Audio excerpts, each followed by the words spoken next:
What's up, everybody? I had some major technical issues. It's your boy Dave from the 408 coming to you all the way from my podcast studio in San Jose, California.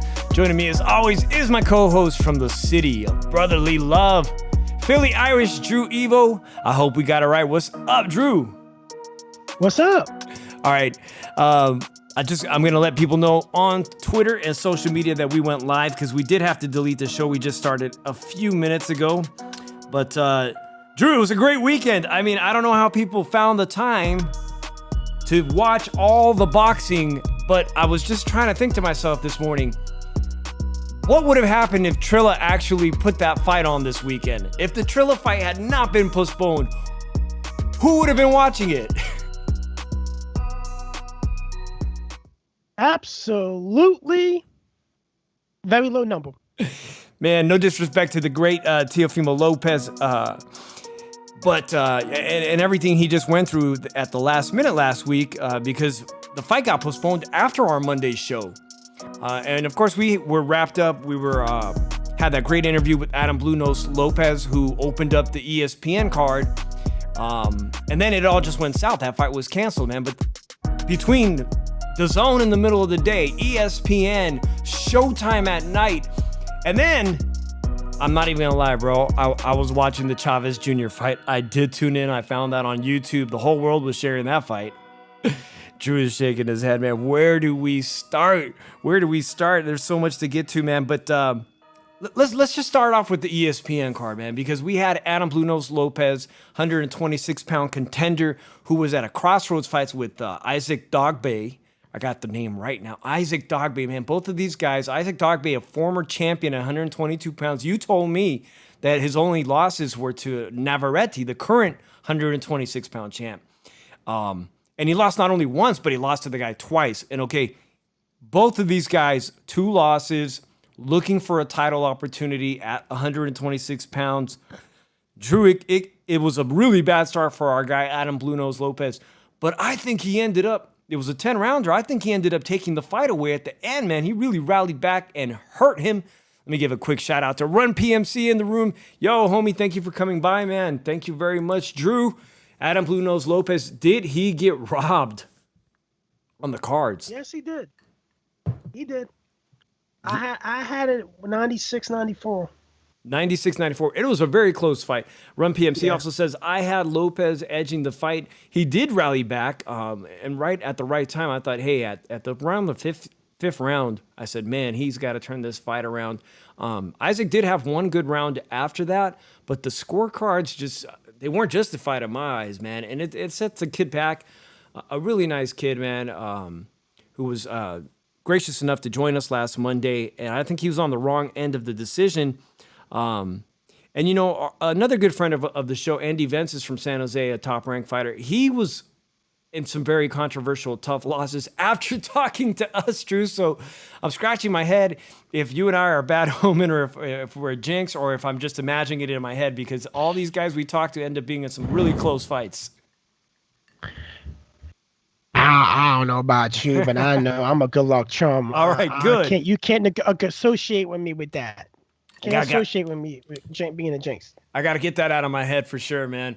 But unfortunately, He did not come up winning the fight on the scorecards, but I think a lot of people are interested in watching him. He is the only guy I've known who was able to put, the current champion, at 130 pounds, Oscar Valdez, who just re-signed with Top Rank. It's the only guy who put him on the floor, even if it was momentarily a flash knockdown. I think had he won this fight, not only did I think he put himself in a very strong position to fight the current champion at featherweight, which is Navarrete over at Top Rank, but also he kept the conversation going about a possible rematch with Oscar Valdez someday, because he did just jump up to 130 on last minute's notice to fight him that one time. Now this is a setback, and he's going to have to reevaluate things, go back to camp. I didn't necessarily think, like I said, he lost his fight, but the judges didn't agree, and that's the way it goes in the sport of boxing. We wish him the best. Drew, after that, I don't know if you caught Michaela Mayer of women's boxing being in the co-host position. What'd you think of that fight? Michaela Mayer, still impresses people with her boxing and everything. I think it's about time you move her up in competition. I know it's going to be hard to get her a fight with maybe Katie Taylor, another titleist, I believe, it's in her division, because of the relationship that Eddie Hearn and Bob Arum have and everything. But that would be an awesome fight. I actually would favor Michaela Mayer in that fight against Taylor, because the last couple of fights, I really think Katie Taylor slightly edged it out or lost the fight. I thought Giannis, I guess, what's the last girl name? Giannis? Yeah. I thought she beat Katie Taylor. Oh. No, I'm not too sure about that. I know she rallied, but I actually think she won a close decision against Katie Taylor. I can even accept a draw in that fight. But I didn't think Katie Taylor did enough to ever come back to win that fight. She speaks very well. I'm talking about Michaela Mayer. She's now part of the broadcast team too, and I had a chance to run into her. Quick shout out to Sonteo Media. She was walking around the Virgin Hotel, and she's been in Vegas for quite some time there. It's just a really charming athlete, and speaks very well, and is a great face for the sport of women's boxing, to be honest. So I do look forward to seeing her. Now, I might get a little bit of slack for this, but I'm not too sure I would have put her in the co-main. I honestly think that the Adam Lopez fight with Isaac Dogbe was the better fight, and that one should have been right before the Inoue fight. But now that we're going to talk about Inoue the Monster, man, because there's not really much you can say other than he's a beast. Inoue, with the body shots, knocking people out with perfectly placed body shots. Are you impressed, or do you really want to see him fight even maybe Nonito Donaire, who all week Nonito Donaire was in Las Vegas. He lives in Las Vegas, and he was taking friendly pictures with him. And I've got some news about Nonito Donaire, but give me your thoughts on Inoue, because people are debating whether or not he's going to take over the U.S. audience. Thing is, Nonito Donaire is the guy that gave him the best fight. It was fight of the year when they fought each other. He even broke Inoue's orbital bone, I believe. I think he broke Inoue's orbital bone in that fight. I like to see a rematch. I think it might be different the next time around, because you still can't count out the Filipino Flash. There's one bit of big time glory left in this guy's career. But Inoue, I'm impressed with him, but I really want to see him fight Donaire again. Or the winner of the fight will probably going to be the news what you're going to bring up, the photo of that fight. Yeah, and what I'm talking about. Yeah. And what I'm hearing about. Okay, so Casamayor was going to have a fight with Rigondeaux. Rigondeaux, boxing purists, people still love to talk about Rigondeaux. That fight's falling apart now, and we're gonna have a Filipino versus Filipino showdown here. Casamayor and Nonito Donaire, right after him winning this title, he just won a title weeks ago, knocked out this guy at 38 years old, wins the title again. And he's jumping right into and taking the place of Rigondeaux. And from what it appears, Inoue is down. He's down to fight the winner of that fight, man. So we could very well see this Inoue versus Donaire rematch. And it's a unification belt too. So the winner of this could fight Inoue for undisputed. Absolutely. I just hope the fight is, if Nonito Donaire prevails against his fellow countryman, another Filipino fighter, Casamayor, I hope that the fight takes place sooner than later, because I mean, he could literally be fighting Inoue, who was in his prime at the age of 39. You know, they could try for the end of the year, but August to December, I don't know, man. I don't know how much time or rest or recuperation Nonito Donaire needs, but he could literally be facing the monster again at the age of 39. And for people who may just follow the sport casually, dude, that's insane.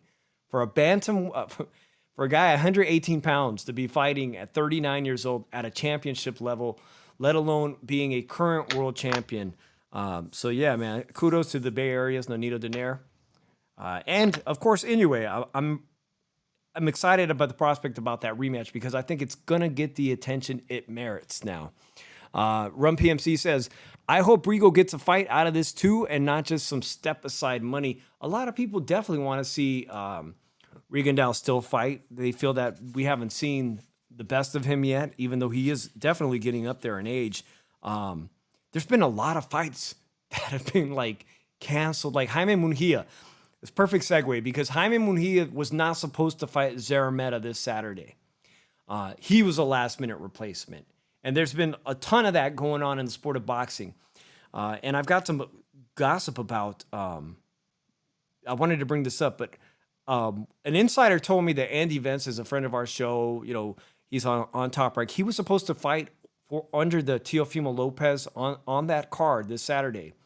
And Chris Colbert is supposed to be fighting Gamboa. And Gamboa, I don't know what's going on, but Gamboa's pulled out of that fight.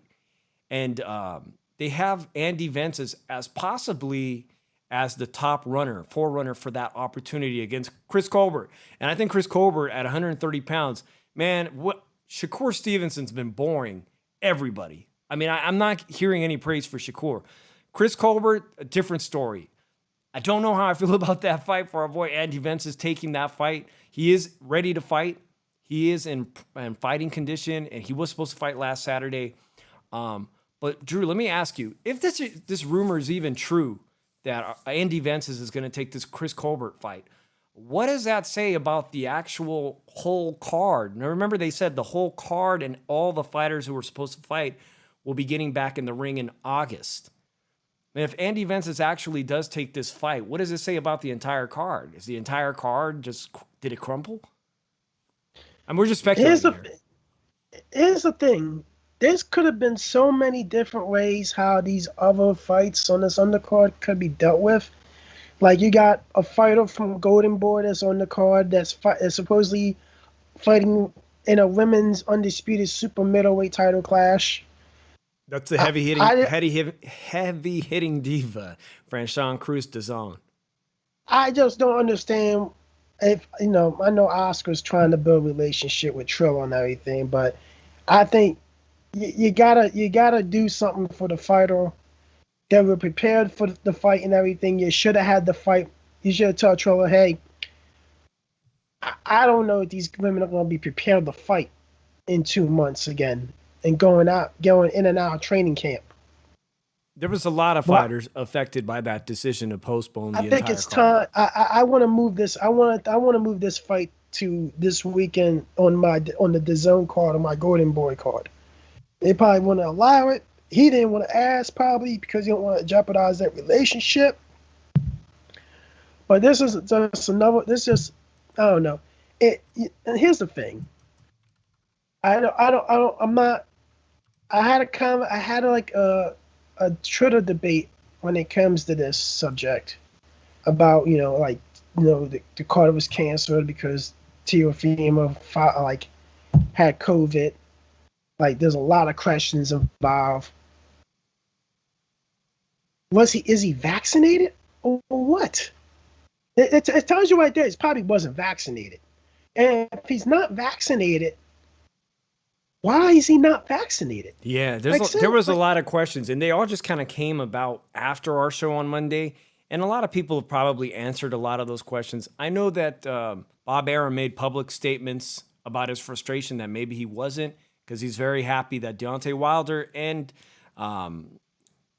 your fighter, Fury, are completely vaccinated. But nonetheless, he re-signed him for even more guaranteed purse money. Yeah, but like, here's the thing. When you know you signed a contract for a fight, your first thought before even entering a training camp or even having a press conference is to get vaccinated. And like a lot of these states' athletic commissions, they demand you're vaccinated before you even do camp and everything, or you even do a press conference and everything. They demand you're vaccinated to protect the fighters, protect the trainers, protect anybody that's in that facility. Yeah, I really don't know, man. I've not followed up with it. They just kind of swept it under the rug for now. I don't want to call nobody out. Yeah, But to me, I heard he had a newborn kid and everything. no, he has one on the way, I think. I went on the way. I just really think it's somewhat irresponsible a little bit, like knowing the situation and everything, and I don't care if I get called a hater. I'm allowed to say that. I'm concerned. I mean, from a fan of the sport of boxing, I'm concerned about a fighter's well-being, their family, of course, and to be honest, if he's like you suffer from asthma, we don't even know how long it will take him to recover.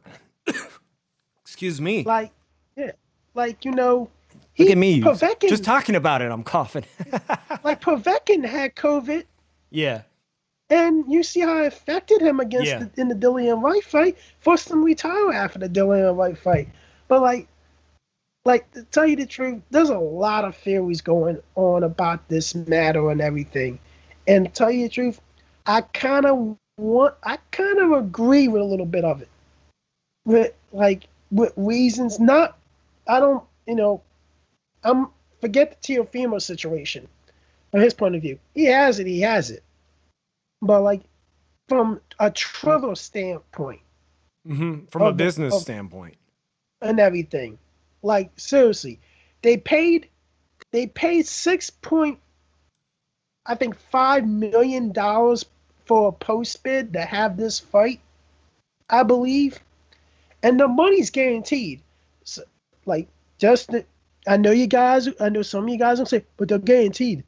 Yeah, it's guaranteed. But the thing is, the fighters are getting paid one way or another, even if they got to sue Triller to get that for breach of contract. Yeah. What I'm talking about is when it comes to ticket sales, when it comes to pay-per-view buys, you got to have all that and to pay these guys and to be able to pay the post bid. Yeah. So you don't know what the situation is. It could be, hey, it might benefit Triller because pay-per-view sales were probably low, attendance were probably low. Because I know the fight was supposed to be in the Hard Rock Stadium in Miami, and that's a big-ass stadium. It was for the Canelo-Yordran fight earlier in the year. But I don't know. It's just so much narrative going on now. Listen. I had to believe some of it. So Ontario Media here is in the chat saying Virgil had COVID literally 2 weeks prior to his fight versus the Hooker in March. And he reemphasized that it was 2 weeks. I don't know how he got it out of his system, man. It's crazy because some people get affected it really bad, suffered from pretty bad symptoms prior to Hooker. He had it, but he overcame it.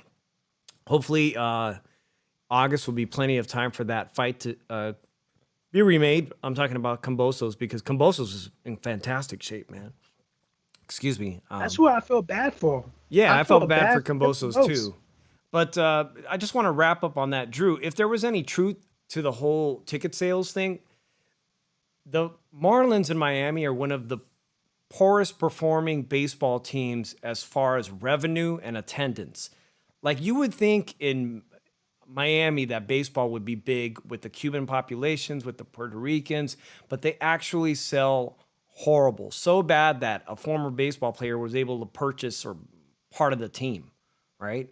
Ivan Rodriguez, I think his name was. Yeah, and that's a big stadium to fill. So if there's any truth to those rumors that ticket sales were poor performing, you would know it, man. It's hard to make a baseball stadium that seats 30 to 40,000 people look like there's a big crowd if there's not a big crowd. So anyways, let's move on from that, all that speculation, because one guy that I think finally, and I've always been a fan of Jaime Munguia, but I think Jaime Munguia really looks like he's improving under El Terrible Morales, the kid from Tijuana. I think he's finally improving. And I've been wondering how long he was going to sit at 160 pounds before he gets a title shot. He's now ranked number 1. He took on Zarameta that Triple G disposed of, but he disposed of this guy Zarameta in faster time. And I think a little bit more impressively.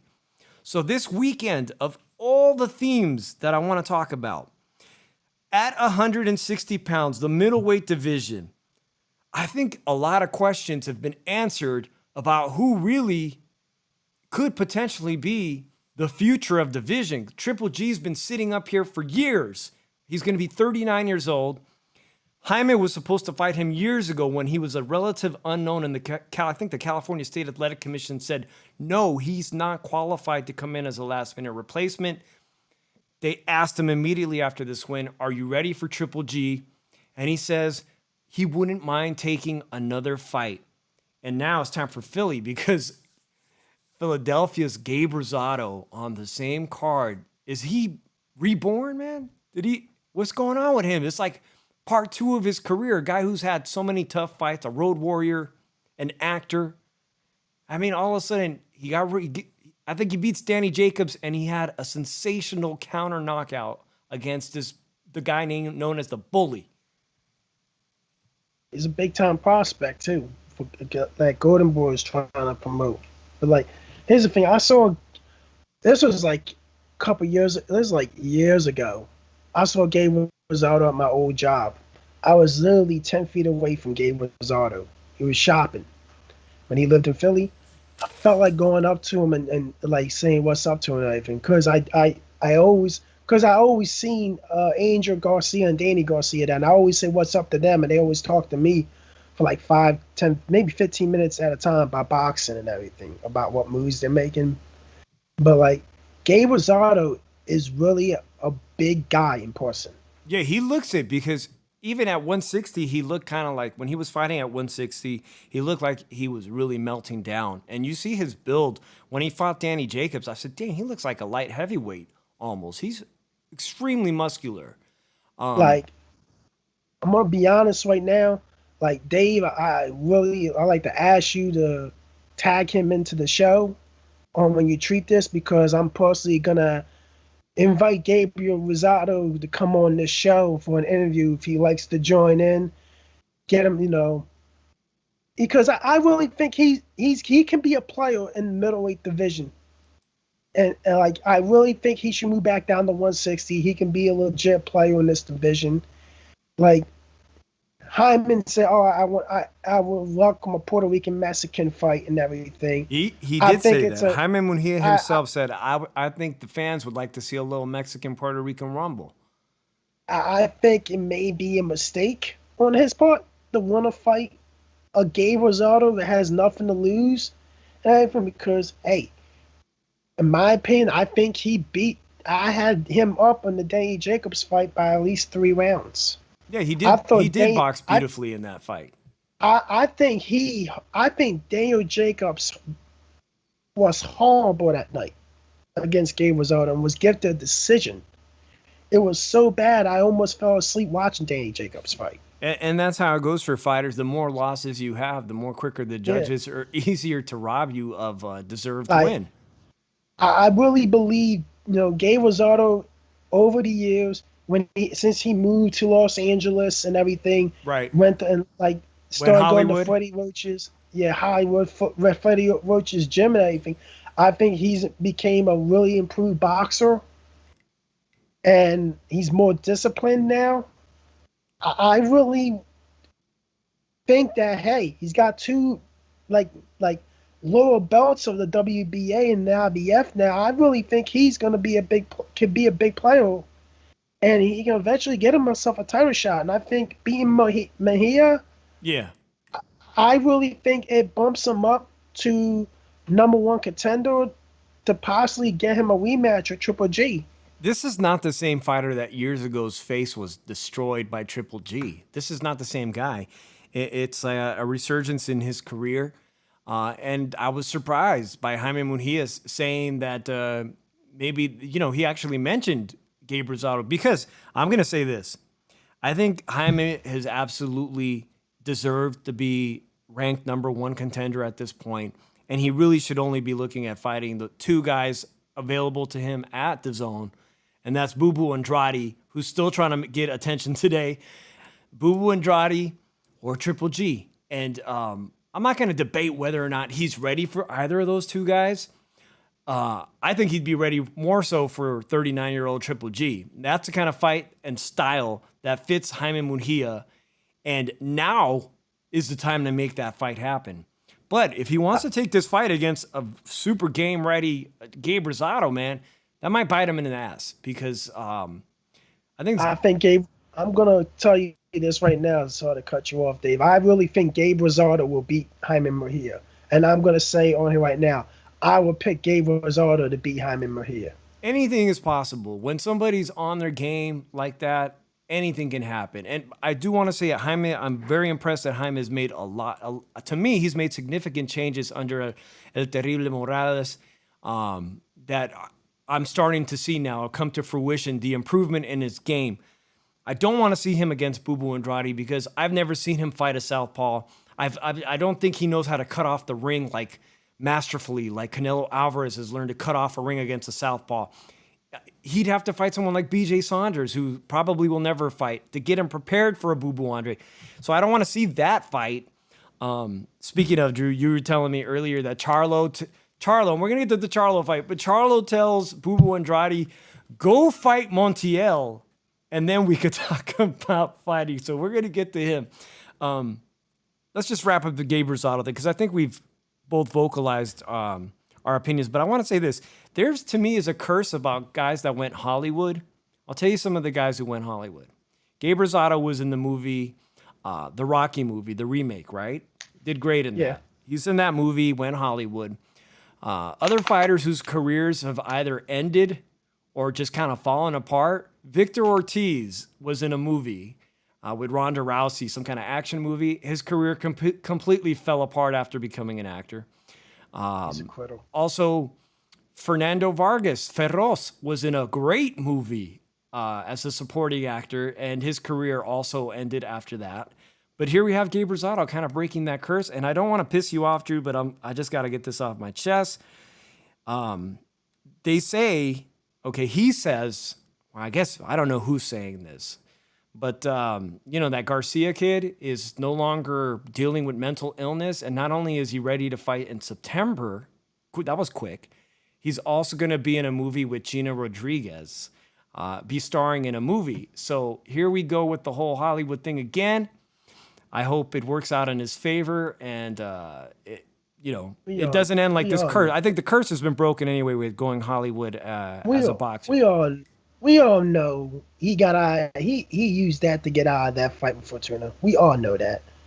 I don't care what anybody says. By the way, Run PMC says Regis Prograis is also going Hollywood. I like Regis. At 140 pounds, man, I feel like he's been really. He's the second best fighter at 140. He really deserves a title shot again. And he's bouncing around between promoters. He was at Trilla. He really should have signed a contract with somebody that was going to get him a position to get that Josh Taylor fight again. It was much more competitive than the Ramirez fight we just saw. I'm gonna want to say one thing when it comes to Jaime Munguia. The best two champions that he needs that fights that he should go after is Triple G or Hirota. And I don't think he beats Charlo. I don't think he beats Andre, because I'm gonna tell you the truth. Jaime Munguia is still very slow, and he's too slow for these guys. And I really think that he's improved a little bit, but in key areas when it comes to these two fighters right here, I just don't think he beats them. Triple G, I think that's and Hirota are the best 2 fights for him right now because they fit his style and everything. Triple G's 39. He'll go to bang with Jaime Munguia. Jaime just got to bang more than he does, and hopefully he gets the decision. But I just don't really like. He hasn't fought anybody. I know he won a belt on 154, but he didn't fight anybody. Joe, we got a phone call right now. We could take this call. I don't want to interrupt you. Joe Lopez says Triple G is slow too. He's much slower now too. I really think the time for that fight. Thank you. But you might be saying some controversial stuff. We have a caller. I don't know. It's anonymous. I'll take it. And if you're a dick, we'll just hang up on you. So. All right, you're on the Shoeshine. Hello, Dave. It's me, Hamid. You follow me on Twitter. I forgot to follow you back, but I didn't know you had a YouTube channel. How's it going? It's going well, man. I appreciate you calling, man. Your thoughts on, is there anything you want to share on this weekend? It was so many great fights. Yeah, I was listening to you guys. I just, regarding the action, I don't think there's many competitive fights. I know you did well, but I was just hearing something you guys was talking about, like that Teofimo Lopez fight, which I think he might have pulled out because the ticket sales weren't doing well as well. So I agree with you guys on that. But I was listening to something else before I tuned into you guys, and someone was saying that they think boxing's dead, but I don't think that's necessarily true. But do you think the problem is in America? Because a lot of these guys like Logan Paul, Jake Paul, whatever, like Tyron Woodley, all these guys are boxing now. But the main thing is in America. In the UK, I don't think there's been many circus acts. I know that KSI and whatever, Logan Paul had one fight a couple of years ago in the UK. But do you think this is a problem in America? We haven't, outside Canelo, got many guys. Well, I think that's a great question. Is this just a problem in America, Drew? I mean, I feel like he's onto something because it seems to have captured, while we were in this pandemic, it's like it became a new source of entertainment to watch social media stars compete in combat sports, right? Like, I look at it like this. I always said boxing isn't dead, it's on life support. That's the term I use when it comes to talking about decline of boxing. It's on life. It's a sport. It's on life support. And America, like, you know, you can say that America has like more, like, you know, when, like, the difference between the UK and America, you can say you can really compare fan bases of boxing, because the UK, like, over the years has become a real big fan base of boxing, because like when you look at cards that are European based or UK based and everything, the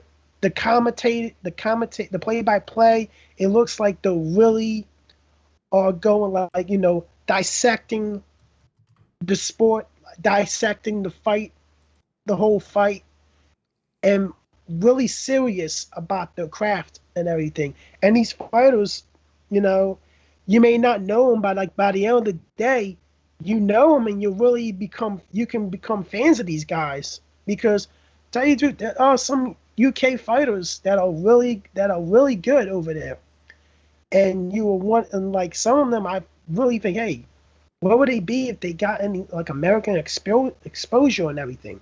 But like, to answer your question, when it comes to like Jake Paul, Logan Paul, I'm gonna tell you the truth right now. It's the public in America that allows this, and these these networks, they allow it because they're on life support too. Like Showtime, HBO is gone from the boxing game.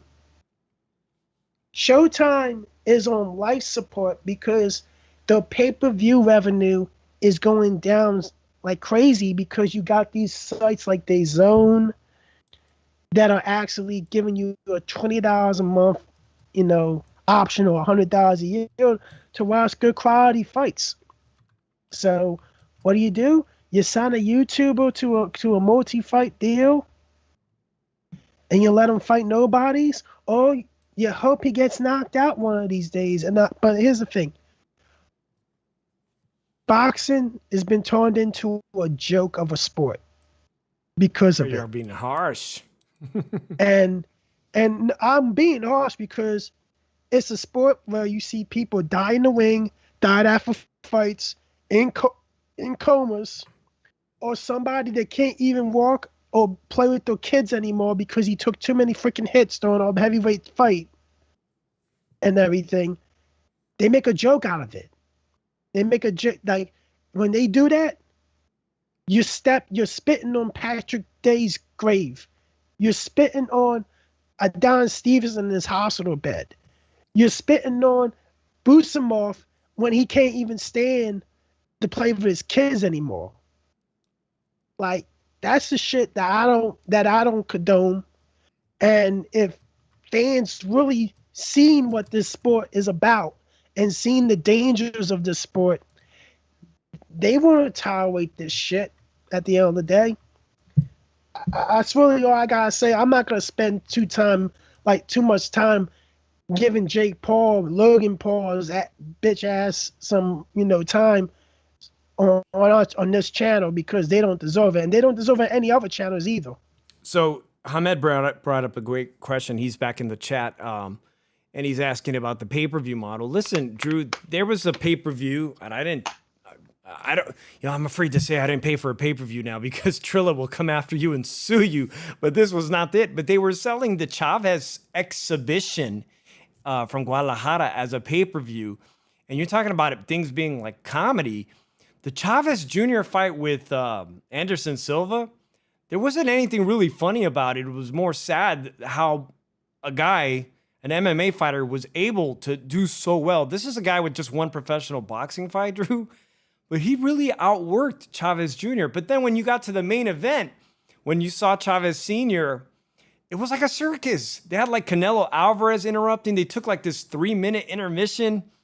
I didn't understand it, man. I was laughing. I was giggling. I'm like, what is going on here? It's like all of a sudden in Mexico, they want to kind of capitalize on the Trilla stuff where it's more entertainment, and they got like comedy bits in the middle of a fight. They have these long intermissions. I was scratching my head going, what's going on? Aside from the fact that Chavez Jr. loses again, and now we may have an MMA fighter who can actually box, Anderson Silva. Potentially, he's asking for a fight with the guy you just talked about, the Logan Pauls, man. What is going on? I'm gonna say this right now. Anderson Silva is a retired 46-year-old MMA fighter. Those gloves are 4-ounce gloves that they put on for MMA fights. They were probably boxing with 10-ounce gloves. Not only Chavez Jr. is 11 years younger than him, has over 60 professional fights under his belt, is a former WBC middleweight champion, and is the son of possibly is really on my greatest of all time list, the second greatest of all time, Julio Cesar Chavez Sr., was not only beaten by Anderson Silva, which only had 2 fights under his belt. He was 1-1. But he was schooled. He was given a boxing lesson by Anderson Silva. He had his eye busted up. And if these judges weren't as bad as the Lopez fight from Top Rank, I would say they were trying to rob Anderson Silva. Like, he was up by 2 points. Chavez only won 1 round in that fight. That's how much he was schooled. And he fucked with him the whole time. Chavez, you disgrace your family. You disgrace your father again. Please let this be the last time you disgrace your father. Your father's legacy is even more tarnished than it's ever been because of you.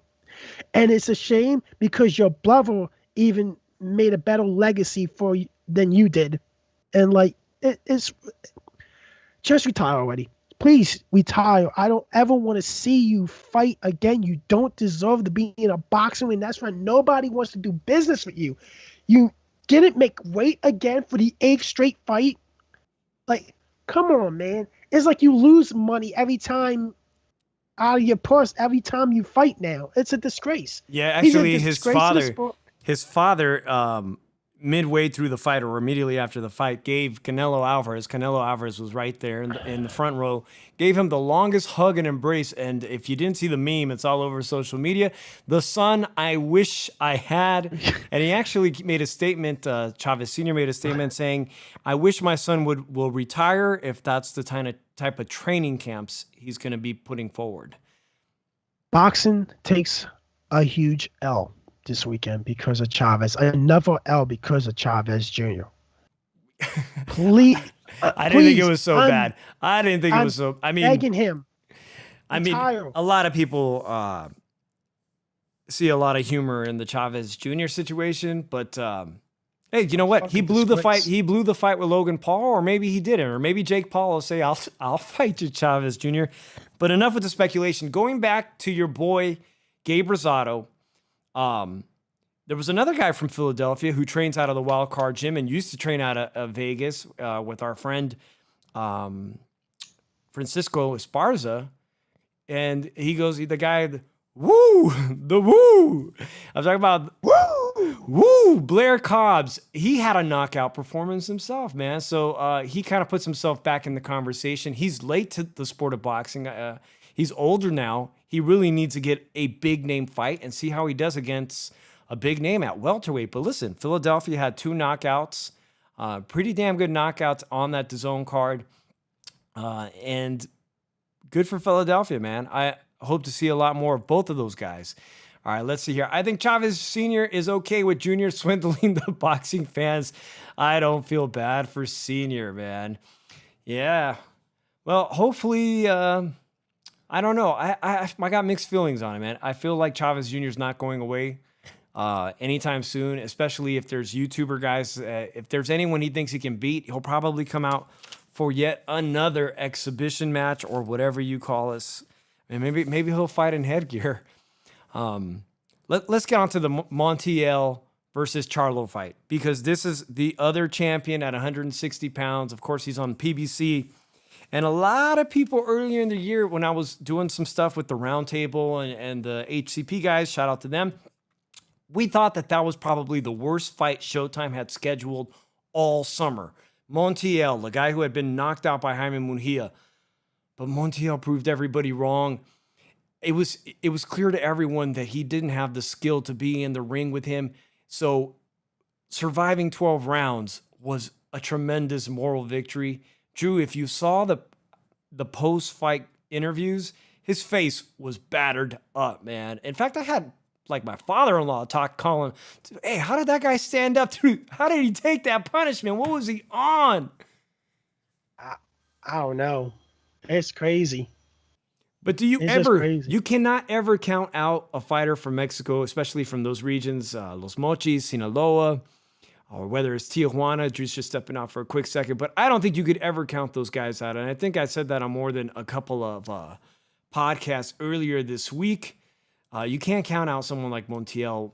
But let me just ask people who are listening and in the podcast, if you want to comment in the chat, let me know, did Charlo's stock drop this weekend? Yes. He showed off all his skills. Yes, he took a lot of punishment back from Montiel in certain rounds. It's clear that Montiel is not on his level. But for me, one of the things that I took away from the weekend is I'm not so sure that Jaime Munguia is not ready to fight Charlo. And where I once thought that Charlo was absolutely going to be a dominating force and probably even a very, very good fight for Canelo Alvarez. Andre Rodriguez says, let me say hello to Andre Rodriguez in the chat. Andre, I'm asking the chat, do you guys think that Charlo is even a threat to Canelo Alvarez at this point, man? A lot of people thought on that side of the aisle, PBC, that he is a legitimate threat or is on the level of a Canelo Alvarez. And now, I'm not so sure. I'm not so sure that Canelo Alvarez doesn't beat up or knock out Charlo. So that was one thing that I took away from this weekend.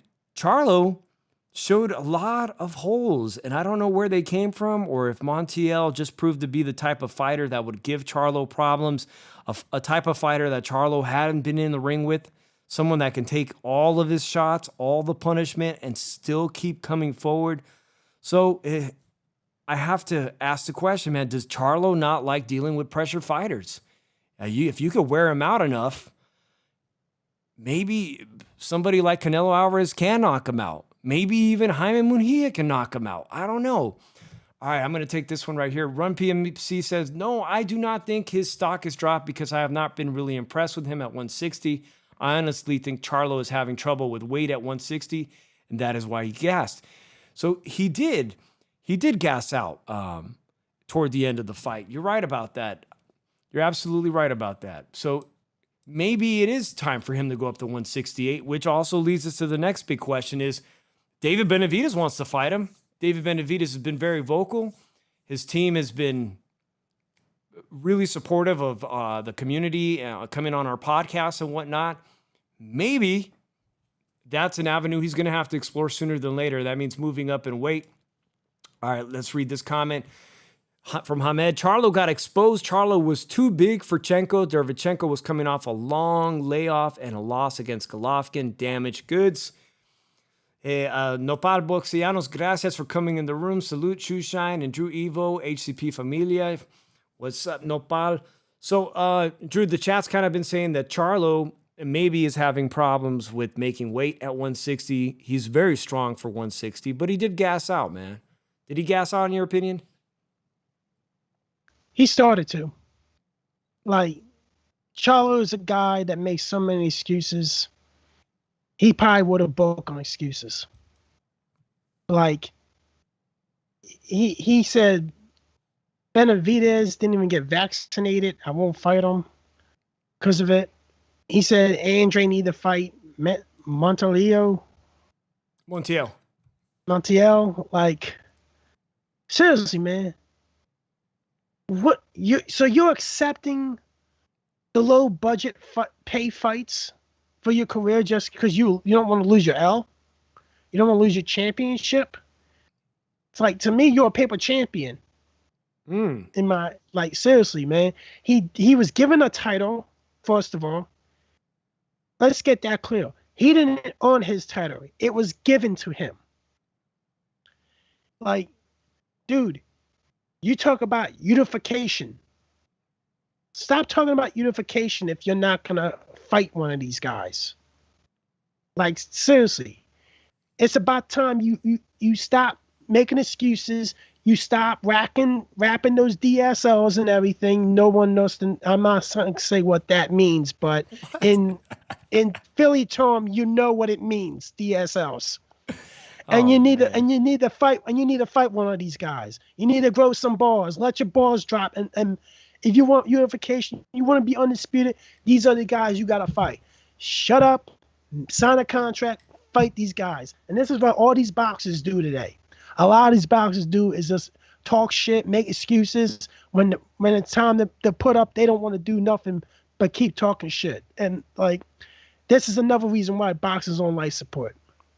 Hamed says Charlo versus Benavidez would be a very good fight at super middleweight. We haven't seen Benavidez been tested yet. I still favor Benavidez big. Now, Drew, the idea of PBC making a fight with DAZN, I mean, it seems unlikely. I know that Bubu Andrade is trying very hard to get a fight against Charlo. We haven't seen very much of that cross promotional work happening. It seems like it's like making a miracle. It's going to be really easy for Charlo to step up to 168. I don't know who else he's going to fight over at PBC at 160 pounds. You know, like, that might be the biggest fight. If he's not going to go out of his way to fight Bubu, Jaime Munguia, or Triple G, and his promoter Al Heyman's not willing to make that happen, I don't know. Maybe he should go up to 168. David Benavidez is eager to take that fight, man. David Benavidez is ready and willing to take that fight. You know what? He's gonna have to step up. His brother, at least his brother, which is chasing undisputed. At least he earned all his belts. At least he took the tough fighters in the division. So, I gotta go away for 1 second. All right, everybody. While Drew steps away, I wanted to segue into the this weekend's fights, but feel free to put any comments you want about Charlo and Jaime Munguia and where they stand at 160 pounds.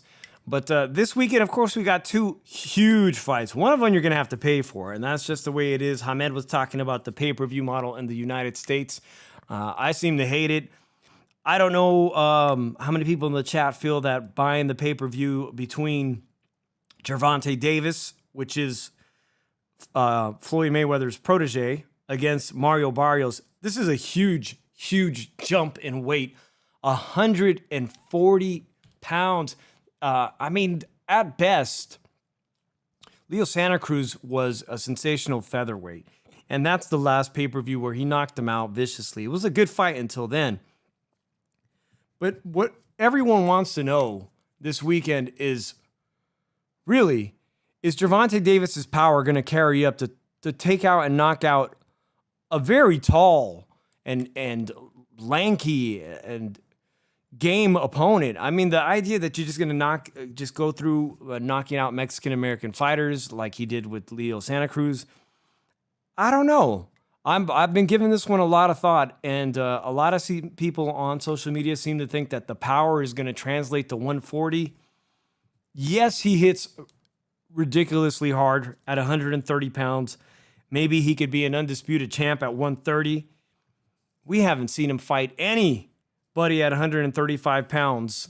I'm talking about Gervonta Davis. We haven't seen him fight the likes of Teofimo Lopez, a Ryan Garcia, a Devin Haney, a Nakatani, a Lomachenko, all these guys. And all of a sudden he wants to jump up and pull an AB move, an Adrian Broner move, and cherry pick all the way to the top. Adrian Broner's most famous move, I'm going to fight Paulie Malignaggi, who just won a European title at 147 pounds. You know, like, I'm going to take Paulie, who has a reputation for being pillow-fisted and soft and very low knockout percentage. No risk. It's a calculated risk here that Gervonta Davis is taking. He doesn't think Barrios. He's a paper champ. It's a title for him to snatch up easily, and he seems to have convinced himself that his power is going to carry all the way up to 140. Nopal Boxianos, I think they see something they can exploit, and that's why they're taking this so-called risk. They must see something they can exploit in Mario Barrios, or as an advisor, Floyd Mayweather wouldn't be telling him to take this fight. But will he have enough power to knock him out, or is it going to go to the scorecards? And then what? And then who is Gervonta Davis going to fight? I mean, if he wants to stick around 140, we had some people in here talking about Regis Prograis. I'd like to see that fight. I think if he does win this title, Regis Prograis is kind of a freelance fighter right now, devoid of any promotional contracts, but will anybody be willing to pay for this fight in America, man? That is going to be an expensive pay-per-view. Hamed says Gervonta Davis is going to campaign at lightweight once Teofimo Lopez has moved up. That's another very interesting theory going around, is that this is just a short-term thing, and then, of course, he'll move back down once he sees that Teofimo Lopez makes the permanent jump to 140 pounds. So, Drew, I was just trying to hold the room. Of course, we're talking about Gervonta Davis first, the fight this weekend, pay-per-view on Showtime Sports. Calculated risk to take on Mario Barrios, a paper champ. There's even people are saying in his circle that he has enough power to campaign as a full-blown welterweight. You know what? Tank, he's an odd one when it comes to talking about Tank. Like, he goes along claiming that the WBA belt he's going to fight for is the real belt. Jobs Taylor won't be undisputed. Like, to be honest, man, Tank is oh, man, what can I say? Tank, You're bringing up the person you should be bringing up, and that's the fact that we have an undisputed champ at 140 pounds. We have Josh Taylor, who just did this weeks ago. and he holds all regular titles, everybody. That is undisputed. So to the people that I debated on the 135-pound division, that's undisputed right there. 140. 135 is not undisputed. Just putting facts right there. But Tank is really an odd one because he goes away from the smoke when it get like he hasn't fought a legitimate 130-pounder. He hasn't fought a legitimate 135-pounder, and now he is going to fight a legitimate 140-pound fighter. Don't get me wrong, he is, but people are saying it's going to be an easy fight. No, I think Bios is going to be a surprisingly real difficult fight for Tank. All right, so let's just get to our prediction because we still have the Lomachenko versus Nakatani fight to preview. Drew, I'm going to go out and say it. I'm picking the spoiler on this one.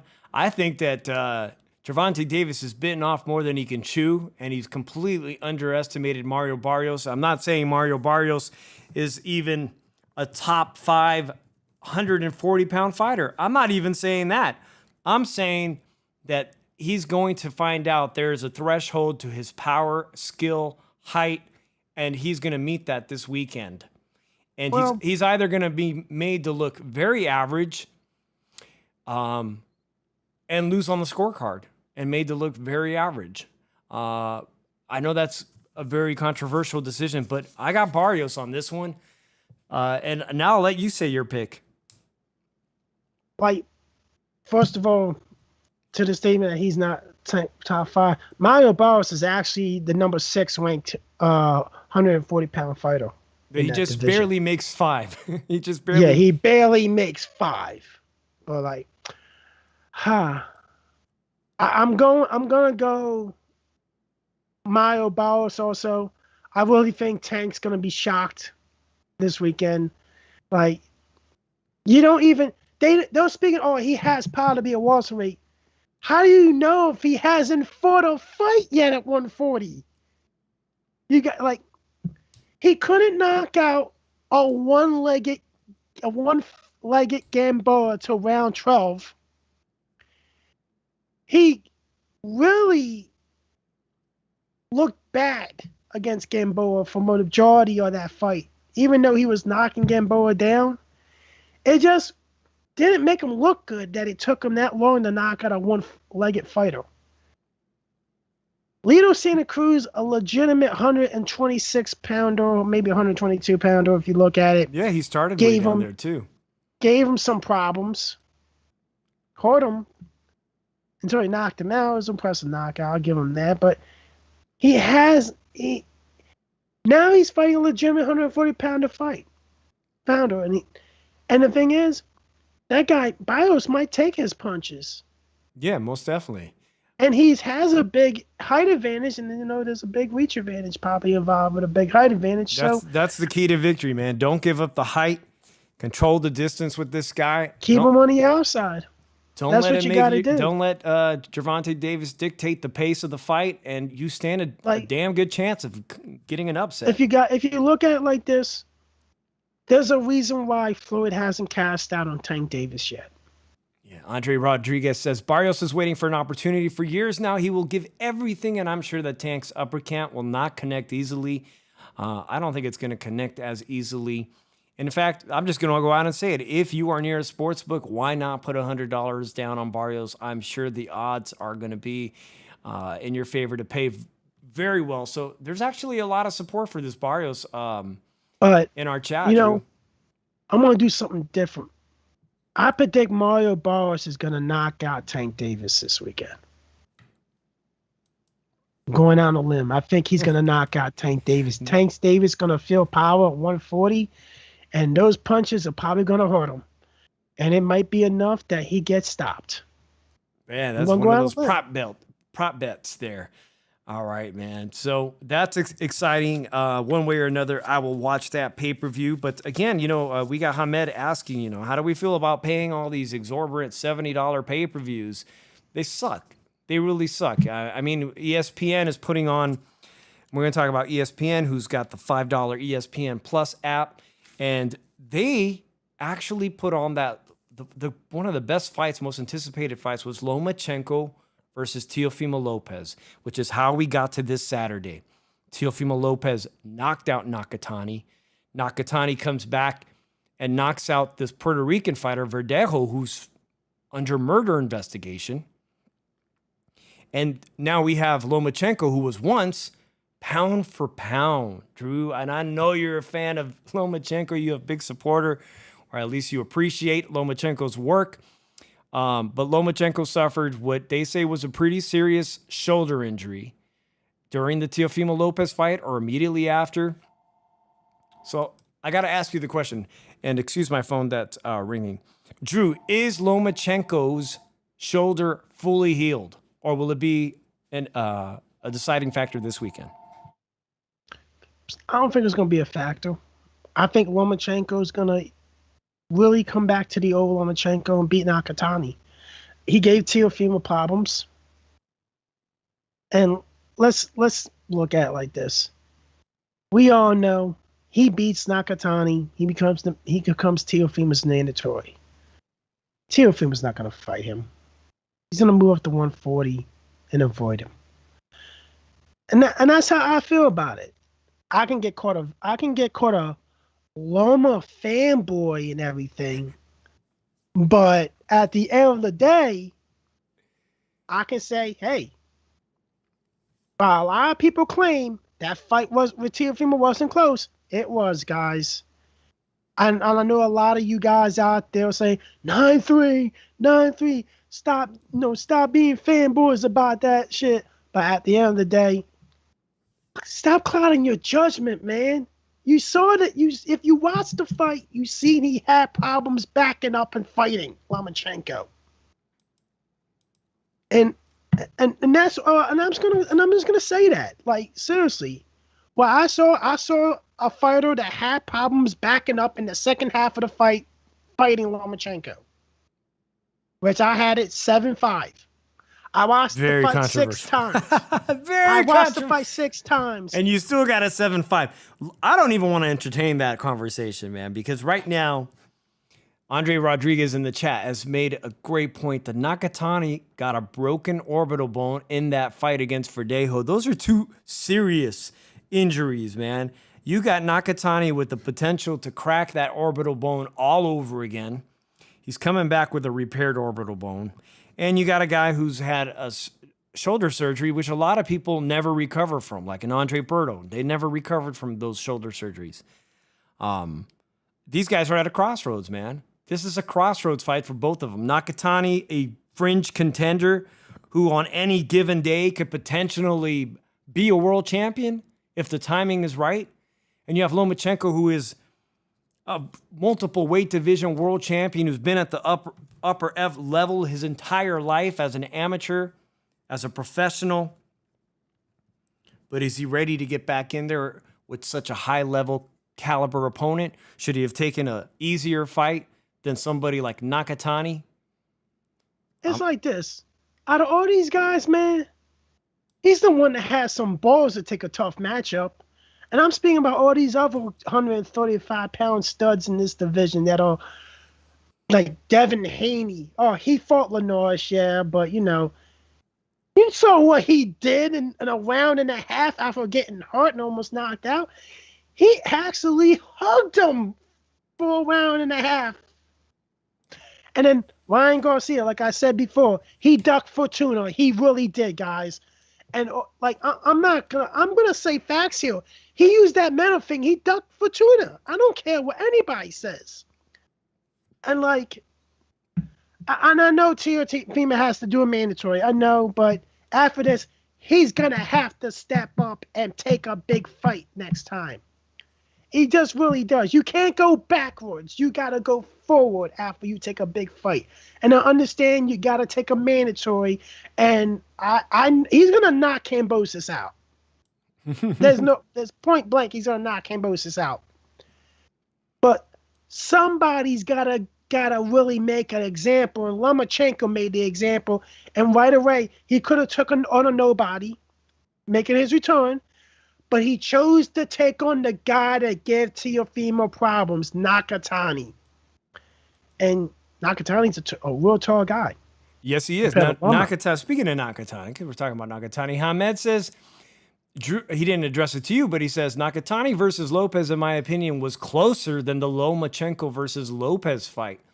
I happen to agree with that too. And Drew, Hamed says, I gave Lomachenko 4 rounds maximum. And there was another comment in here about facts, Drew, from Nopal Boxianos. Facts, Drew, but Loma still only won 3 or 4 rounds tops. Now, you and I were talking right before this podcast about a segment, coming up with a really good segment. I'm going to put, well, actually, my Twitter handle is there. Any of you guys want to DM me? I think this would be a fantastic show. Let's just dedicate 20 to 30 minutes, and let's run down that Lomachenko fight with Drew EVo. Hit us up. And you could explain to Drew the scorecard, and we'll run it down live on the Shoeshine, break down this fight, and we'll figure out how Drew got 7-5 for Lomachenko against any one of our supporters or fans. How do you like that idea, Drew? Tell you the truth, I'm down for it, but we know we're probably gonna have the same scorecard. I know who's gonna say he's gonna come on here, accept this challenge. This is a great opportunity. And he's going to accuse, and tell you the truth, I have a feeling, but I know who's going to try to accept this a challenge and accuse me of being a fanboy. And tell you the truth. Tell me the truth. Are you sure you want me to go be 100 with these people? One person, anybody who wants to come on here, we'll run the fight back down, because I am trying to wrap my head around how you still have a 7-5 for Lomachenko in that one. Because I'm going to tell you this right now. He won round 4. He won between round 5 and 11. Round 4 or 5 and 11. Teo won the earlier rounds and won round 12 because Teofimo got the 150 punches on that round. We'll go round by round. We will and everything. We will go round by round and try to come up with a scorecard. Dave, you might set up a potential arguing match depending on who you have on here. Because gentleman-like. I'm only going to accept this from gentlemen. Hamed says 7-5 for Lomachenko. No, for Teofimo. And listen, thank you, Hamed, because Hamed is tuning in from the UK right now. So I had Teofimo winning, guys. Let's correct that. I had Teofimo winning 7-5. Let's correct that. Oh, you have Teofimo winning the fight. I had Teofimo winning the fight 7-5. Oh, my bad. Here we are thinking it's 5-7. What the hell? You guys thought you just killed the bit. You just killed the bit. Oh, my bad. No. I'm gonna make a bet right now. Yeah. If two guys want to come on here and debate about me and Dave are gonna pick the topic. We're going to talk about, I'm going to tell you this right now. Let's pick a topic right now. Let's have 2 people come on here next week. And there's a million people already DMing me right now. Run PMC says, I thought EVo also said 7-5 for Loma. Haha. Let's have a topic right now. Who has the bet? I want a Floyd Mayweather fan. And I want a Manny Pacquiao fan. Or a Manny Pacquiao fan. Oh, guys, if you want to debate, I'm going to tell you what. I'm going to pick who's going to debate on behalf of Floyd Mayweather. I'm going to pick who's going to debate on behalf of Manny Pacquiao. Who has the better resume? Let's do that. People want to do the scorecard one. I'll tell you what's a good scorecard fight, and that is Mayweather versus Castillo. If we're talking scorecard fights. But we had a whole bunch of people here who really thought you had it 7-5 for Lomachenko, and now we're done with that. All right, Drew. It's been a really good time. I appreciate everyone who's in the chat right now. I think Nakatani is going to win this fight, and I'm going to say why. Deep down inside, I don't think that Lomachenko's shoulder is ever going to be the same. I just see I got this gut feeling Lomachenko's shoulder is a much more serious injury, and Nakatani has the momentum in his career. So I think these are both unpopular picks this week. I'm going Mario Barrios and Nakatani. And y'all can make fun of me next week if they're awful picks, and it's just the opposite. So, Drew, Nakatani versus Lomachenko. I have Lomachenko winning this by decision. I really think Lomachenko is going to use his. Like, we're going to see the old Lomachenko back. We're going to see the superior boxing skills of Lomachenko on display on an opponent that he could take advantage of. He's a game opponent. He's the only one out of these guys that's actually stepping up to take on a real threat. Hey, Linares was a threat too, but no one really gave Linares a shot to beat Devin Haney for some reason. I did. But I really just think Lomachenko is going to come back to the old Lomachenko, and this might be the final push of his career because he's getting up there in age, but we'll see. I just brought up that fight really quickly. I thought Mayweather beat Castillo, but it was a close fight. Could have been a draw or gone other way. And we know that these kind of fights that are deeply embedded in our minds, historical fights like that, they're just always great to bring up. And I'm going to be real honest. I thought Castillo won that first fight. Like, yeah, when it comes to Floyd Mayweather's career, I liked him when he was pretty boy Floyd Mayweather because he was a guy that actually made the fight good. But when he became Money Mayweather, he just really became like boring, chose easy fights, the guys that were out of their prime and near the end of their careers and everything. That Manny Pacquiao fight should have happened 5 years before it did. That's facts right there. And how it turned out, it was really unfortunate how that turned out. But Manny Pacquiao had a torn rotator cuff. Why'd you fight the dude on a torn rotator cuff then, dude? This is why I'm telling you that the Lomachenko fight, the shoulder injuries, or rotator cuff type injuries, you see it in baseball. They're never the same. Pitchers can never throw with the same velocity. Very rarely do they have command of the ball. So I think you need, to be a boxer at the elite level, you need to have both shoulders, both arms working in perfect condition, Drew. So with that and with that sentiment, go ahead. I want to answer this question real quick. I had Triple G winning both fights. Oh, now you're going to piss people off. Now you're going to piss people off. I don't care. I thought he won both fights. The second one is even more fun because I think that the second one was very close to being a draw. And the first one was a robbery. The second one, I would love to go through that fight with any of our listeners. Maybe we should set that one up. We've been on for a little bit over an hour. And I do appreciate, listen, I just want to say everyone who's been chiming in, man, I appreciate you guys. You know, I haven't been doing the round table or on HCP lately, but I'm still definitely behind everyone over at HCP and also our friends David Dueñez, who does Leave It in the Ring. Our podcast is available there on Leave It in the Ring on iTunes. And I thank everyone who's been riding with the Shoeshine. All right, last weekend we had 3 major cards. Then you had the Mexico fight in Guadalajara. And Drew, I just wanted to say this. I was trying to pull up a picture of me and Fernando Vargas's youngest son, Emiliano, that I met years ago. We sat next to them at the Chavez versus Canelo Alvarez fight. He was like 12 at the time. He fought this weekend in his first professional fight in Guadalajara. Fernando Vargas was down there with his sons, and his youngest son, Emiliano, who many people say will be the world champion of the 3 sons. He's a phenomenally talented kid. And just to think, I got this picture. I'm going to find it next week, but he was like 12 years old, and he's a grown man now fighting his first fight. Congratulations to him and Fernando Vargas and all his kids. For all his kids have turned pro now, and Emiliano is now 1-0. So that being said, just a good time to be a boxing fan, man. It's summer. We've got all these great fights coming up in July. We have this trilogy coming up with Deontay Wilder. I know a lot of people want to talk to you about that because you're a big Tyson Fury fan. We have Manny Pacquiao still fighting the top welterweight in the world, possibly Errol Spence or Bud Crawford. He's fighting one of them. All at the same time, we just saw Floyd look like an old man. It's a great time to be a boxing fan. Drew, your final thoughts? Father Time has beaten Floyd Mayweather. Like, I'm gonna be honest.